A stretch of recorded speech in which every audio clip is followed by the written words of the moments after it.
నమస్కారం, welcome to S4 media. నేను మీ రేఖ. ముఖ్యమంత్రిపై జరిగిన దాడి బాధాకరమని జనసేన పార్టీ నేత నాగబాబు అన్నారు. ఈ సంఘటనను ప్రతి ఒక్కరూ ఖండించాలని ఆయన పేర్కొన్నారు. కాకినాడ జిల్లా పిఠాపురంలో జరిగిన అంబేద్కర్ ఉత్సవాల్లో ఆయన పాల్గొన్నారు. అది ఎవరైనా సరే అలాంటి పనులు చేయటం అనేది ఇది ఇల్లీగల్. దాన్ని మేము ఖండిస్తున్నాం. జయంతి సందర్భంగా ప్రతి ఒక్క భారతీయుడికి, ప్రతి ఒక్కరికి, అలాగే ఎస్పెషల్లీ పిఠాపురంలో ఉన్న ప్రతి ఒక్కరికి, ప్రతి పౌరుడికి, ఆడవారికి అందరికీ కూడా హృదయపూర్వక శుభాభినందనలు. ఇప్పుడు మొన్నటి వరకు బాబాసాహెబ్ అంబేద్కర్ విదేశీ విద్య అని ఉండింది. అదేమో జగనన్న విదేశీ విద్య అని వచ్చింది. మళ్ళీ జనసేన, టీడీపీ, బీజేపీ అధికారంలోకి వచ్చిన తర్వాత బాబాసాహెబ్ అంబేద్కర్ గారి విదేశీ విద్య అనే పేరు తిరిగి వచ్చేలాగా మేమందరం కృషి చేస్తాం. Thank you. అంబేద్కర్ గారిని గౌరవించడం అంటే మన భారత రాజ్యాంగాన్ని మనం గౌరవించుకున్నట్టు. సో ఆయన nothing but manifestation of Indian constitution.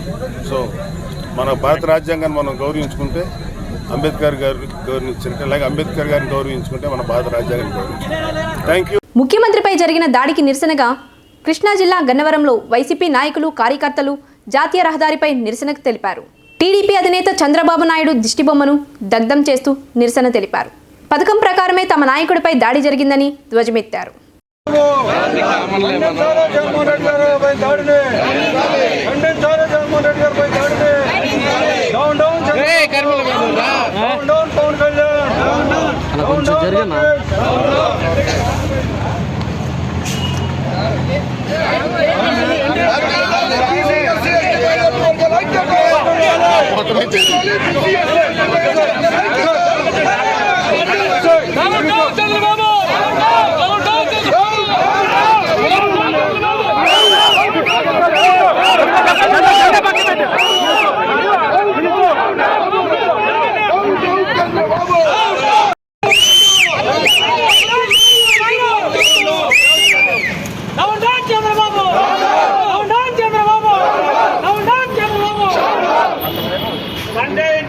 Jaganmohan Reddy గారిపై దాడిని,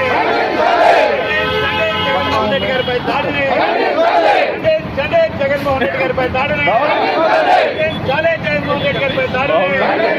down down Chandrababu, down down Chandrababu, down down Chandrababu, down down Pavan Kalyan, down down Pavan Kalyan, down down Lokesh, down down Pappu Lokesh. ఎట్టకేలకు టీడీపీ నేత బూరుగడ్డ వేదవ్యాస్ పార్టీలోనే కొనసాగుతున్నట్లు ప్రకటించారు. గత కొన్ని రోజులుగా జరుగుతున్న సస్పెన్స్కు తెరపడింది. వేదవ్యాస్ ఇంటికి చేరిన కూటమి నాయకులు ఆయనను ఒప్పించారు. పార్టీ అధికారంలోకి రాగానే సముచిత స్థానం కల్పిస్తానంటూ చంద్రబాబు నాయుడు హామీ ఇచ్చారని, కూటమి అభ్యర్థుల గెలుపుకు తాను కృషి చేస్తానని వేదవ్యాస్ ప్రకటించారు. ఈ యొక్క విజయానికి బాలశౌరి గారు, అలాగే రవి గారు, కృష్ణప్రసాద్ గారు తోడ్పడవలసిన కృషి చేయాలిగా. ఎందుకంటే నేను కూడా సీటు ఆశించాను. అనేక కాలంలో నాకు సీటు రాలేదు. కొంత మనస్తాపానికి గురయ్యాను.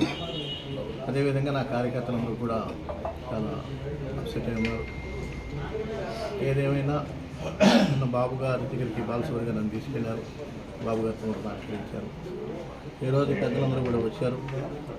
గతంలో జరిగిన పొరపాట్లు జరగవని హామీ ఇచ్చారు. మరి రాబో స్థానిక సంస్థల ఎన్నికలు కానీ ఇతర వాటిలో కూడా మా వర్గానికి ప్రాధాన్యత ఇచ్చి ముందుకు తీసుకెళ్తామంటున్నారు. అదేవిధంగా మరి ఏదైతే బాబు గారు ఈ పెద్దలంతా ఇచ్చినటువంటి హామీని రేపు సాయంత్రం 4 గంటల పెడలో జరిగిన ఆత్మీయ సమావేశంలో మా కార్యకర్తలందరికీ కూడా వివరించి 17వ తారీఖున మరి బాబు గారు, చంద్రబాబు నాయుడు గారు, పవన్ కళ్యాణ్ గారి బందరు పెడన పర్యటనని విజయవంతం చేయడానికి మరి ఆత్మీయులందరితో కూడా చర్చించి సహకరించారు. తప్పకుండా ఈ ఎన్నికల్లో కూటమి విజయానికి కృషి చేస్తాను. బాలశౌరి గారి విజయానికి, అట్లాగే రవి గారి విజయానికి, ఆది కృష్ణప్రసాద్ విజయానికి కృషి చేస్తాను. ఎన్నికల్లో ఓటమి ఖాయం కావడంతోనే గులకరాయి డ్రామా మొదలుపెట్టారని మాజీ మంత్రి, టీడీపీ సీనియర్ నేత సోమిరెడ్డి చంద్రశేఖర్ రెడ్డి అన్నారు. మంత్రులకు చేతనైతే దాడి చేసిన వారిని పట్టుకోకుండా చంద్రబాబు నాయుడుపై ఏడుపెందుకు అని ఆయన ప్రశ్నించారు. సీఎంకే రక్షణ కల్పించలేని పీఎస్, డీజీపీ, ఇంటెలిజెన్స్ చీఫ్లను ఈసీ వెంటనే విధుల నుంచి తొలగించాలని ఆయన డిమాండ్ చేశారు. నిన్న రాత్రి ముఖ్యమంత్రి జగన్మోహన్ రెడ్డి మీద జరిగిన దాడిని మేము తీవ్రంగా ఖండిస్తున్నాం. ఎవరైనా ఖండిస్తారు, కానీ డ్రామాలు మేము ఖండించలేము. రాత్రి నుంచి ఇప్పటి వరకు ప్రతి క్షణం మంత్రులు చంద్రబాబు కుట్ర, ప్రతిపక్షాలు కుట్ర, ఇదేంటి నాకు అసలు అర్థం కావటం. మీకు నిజంగా చంద్రబాబు నాయుడు కుట్ర చేసి జగన్మోహన్ రెడ్డి సెక్యూరిటీ, జగన్మోహన్ రెడ్డి కార్యకర్తలు, నాయకుల మధ్య క్యాట్ బాల్తో కొట్టించి ఉంటే మీ డీజీపీ ఏం చేస్తున్నాడు, మీ ఇంటెలిజెన్స్ చీఫ్ ఏం చేస్తున్నాడు, మీ చీఫ్ సెక్రటరీ ఏం చేస్తున్నాడు? యాక్షన్ తీసుకోండి ముందు. మేము అదే చెప్తున్నాం, వాడు చేతగాని వాళ్ళు, మీ కాళ్ళ కింద నలిగిపోతున్నారు వాళ్ళు అని ఎలక్షన్ కమిషన్కి చెప్పాము. తీసుకోండి. ఒక ముఖ్యమంత్రిని ఒక మీటింగ్లో కాపాడలేని వాళ్ళు ఇంక ప్రజలు ఏం కాపాడతారు? నిజంగా దాడిని మేము ఖండిస్తున్నాం. దొంగ ఉన్న పట్టుకోండి, బట్ దాడి చేసిన పట్టుకోండి, యాక్షన్ తీసుకోండి. కానీ మంత్రులు, హోంమంత్రి మాట్లాడింది చంద్రబాబు నాయుడు కుట్ర, నువ్వేం చేస్తున్నావు? ఇంట్లో కూర్చొని గోల్డ్ గిల్లుకుంటావా? It's not fair.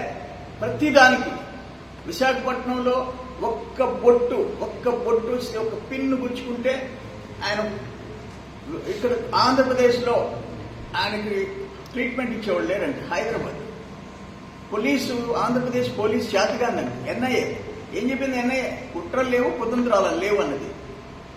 కానీ 5 ఏళ్ళు పాపం వాడు ఆ బిడ్డ జైల్లో ఉండేది. మీ చిన్నాన్న చనిపోతే గుండెపోటుని మీరే చెప్పారు, మీ ఏటూ చెప్పాడు, మీరు చెప్పారు. ఆ తర్వాత చంద్రబాబు. ఇప్పుడు ఏమైంది? ఎవరు జైల్లో ఉన్నారు? సిబిఐ ఎంక్వైరీ ఎవరిని ముద్దాయిలుగా తెచ్చింది? మీ చెల్లెళ్ళు ఏం చెప్తున్నారు? ప్రతి దానికి రాజకీయం చేసి అప్పుడు కోడికత్తి డ్రామా, ఎలక్షన్లో గెలవాలా, ఒక్క ఛాన్సు, మా చిన్నాయన చంపేశాడు చంద్రబాబు నాయుడు, ఒక్క ఛాన్స్. ఇప్పుడు మళ్ళీ కూటమి, ఇటు ఎంపీ సీట్లు, ఎమ్మెల్యే సీట్లు పోతున్నాయి కూటమికి. డే టు డే ప్రతి పార్టీ సర్వే చేయించుకుంటారు. నిజమేందో మీకు తెలుసు, జనంలో తిరుగుబాటు మీకు తెలుసు. ఒక అరాచక ఆంధ్రప్రదేశ్, అప్పుల ఆంధ్రప్రదేశ్గా మార్చేస్తే మీరు ఓడిపోతుంటే ఈరోజు వచ్చేసి క్యాట్ బాల్తో గులకరాయి డ్రామా వేస్తే అయిపోద్ది. జనం నమ్ముతారా ఇంకా మిమ్మల్ని? ఇది కరెక్ట్ కాదు. మీరు ఎంక్వైరీ వాడిని ఎవరినో పట్టి యాక్షన్ తీసుకుని లోపలేండి.